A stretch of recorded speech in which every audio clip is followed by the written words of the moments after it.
What's up? How y'all doing today? We're gonna go on a culinary adventure as I teach you how to reverse sear a steak and make some bomb mashed potatoes.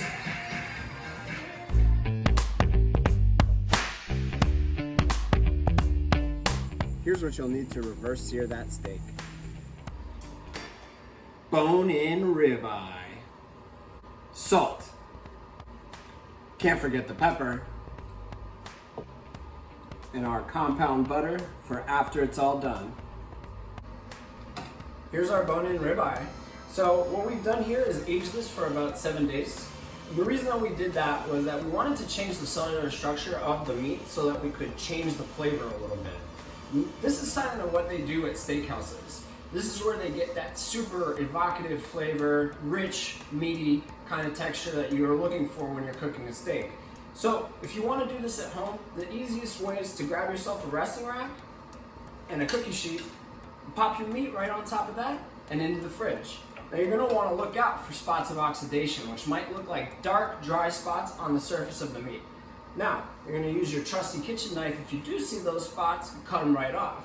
One thing you're going to have to be careful for, if your knife is sharp, don't cut yourself. Now since we spent all of this time dry aging this piece of meat, we're going to only want to use a few seasonings in order to make sure that we're maximizing our enjoyment and the flavor of this super quality ribeye. So what I'm going to use is a very simple combination of things. Salt, every chef's best friend.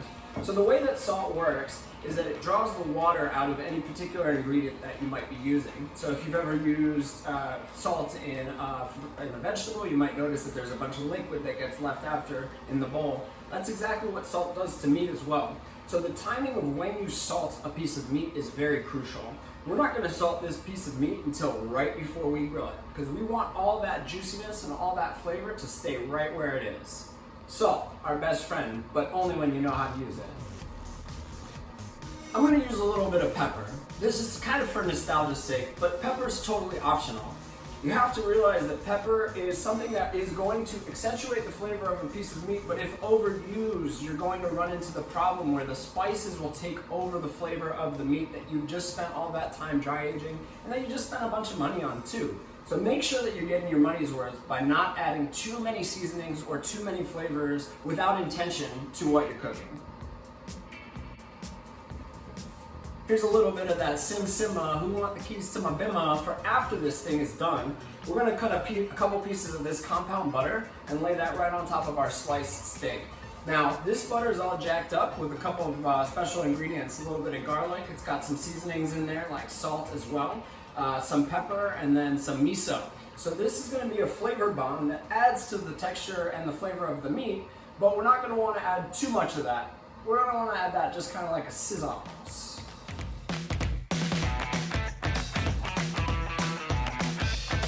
These are the ingredients for those garlic mashed potatoes. First, you start with some potatoes. You're also going to need a little bit of heavy cream to mix in. Some chopped garlic. So salt and pepper's here. And the secret ingredient, it's butter, baby. I prefer that bougie European stuff too. Use these techniques to prep those mashed potatoes.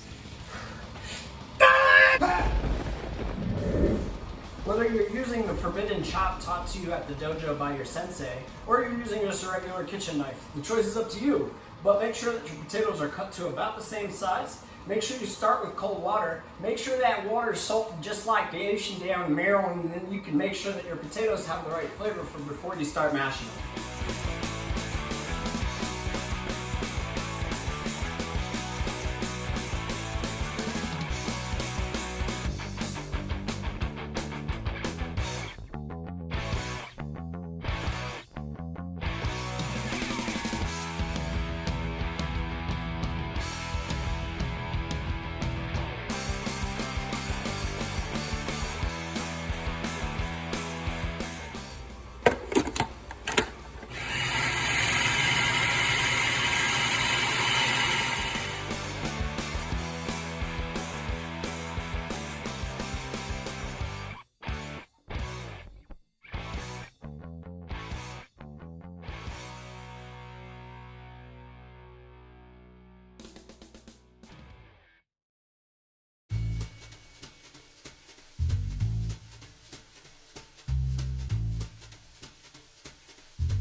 Got my grill going. Only one side of this is lit, so because we're gonna do a reverse sear. You can do this on a charcoal grill as well by only lighting one of your burners and leaving the other two off. For a reverse sear, you're gonna want to start by cooking your meat on the coldest side of the grill. So notice I have my steak set off to the side that has no charcoal on it. What I'm gonna do is I'm gonna close the lid and I'm gonna let this cook at a very low temperature so that it gets a nice even cook before we move it over to the fire to finish it off.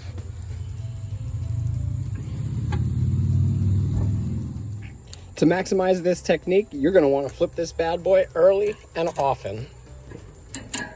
And the whole idea is to make sure that you get an even cook around the entire piece of meat.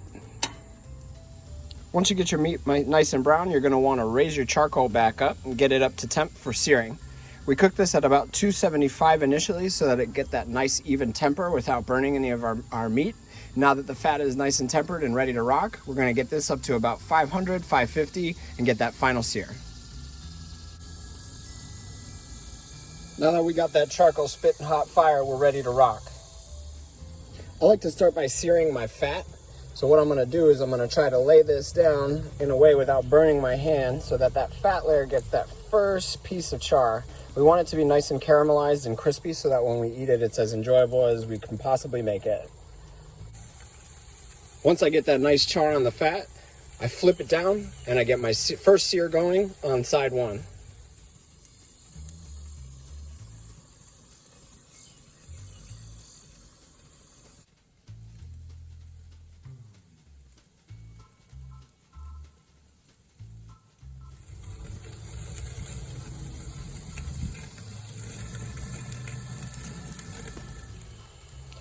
I like my meat pretty rare, so I'm going to pull this up between a 125 and 130 internal temperature, and then we're going to let it rest for a while so all those juices get stuck in there. While this is still resting, you're going to want to go ahead and throw your compound butter right on top of the meat and let it melt right before you slice it.